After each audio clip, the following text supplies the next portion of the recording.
Well, skylines were built in Colombia as a transportation system. Originally, when you have this vertical city, you need some way to get, product from one place to another. But what started happening along the way is, first this was kids, because it's always kids, right? Started figuring out a way to get these sky hooks that they could connect to the lines and sort of get from one place to the city and do these acrobatic feats on them.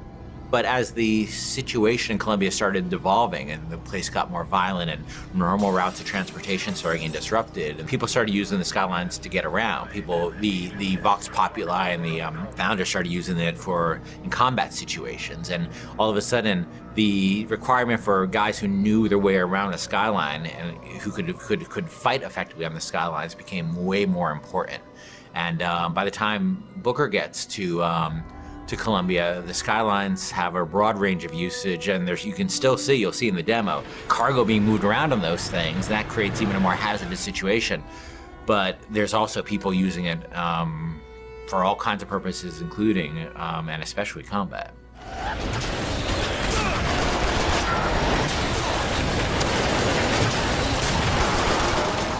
One of my big frustrations in working on Bioshock 1 is we had the ocean, but it was really just a piece of art. We never really dealt with, what it was like to fight at the bottom of the ocean in any meaningful way. And in Infinite, we wanted you to be in the sky. We wanted the visuals, obviously, of that, which I think are really great. But we also wanted vertical combat.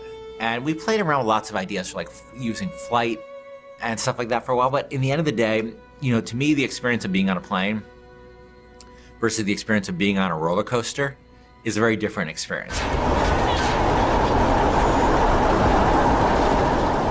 For me, it's always been about wooden roller coasters. I've never been as much a fan of the steel ones.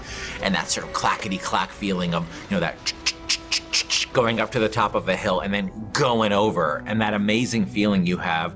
And I really want to put that in a game. I really want to get that feeling in a game. And then, of course, being a video game, I want to enhance that with combat. I want to be on one of those old wooden roller coasters that's stacked upon another wooden roller coaster in this city and jumping from one to the other with weapons, with people shooting at me. I just wanted to get that feeling. And this isn't a monorail. This isn't a people mover. This is something that is incredibly vertical. It's incredibly open-ended. And that's what Bioshock games are about. They're about giving the player a ton of tools and a ton of options and just letting them go to town. The skyline! Follow me!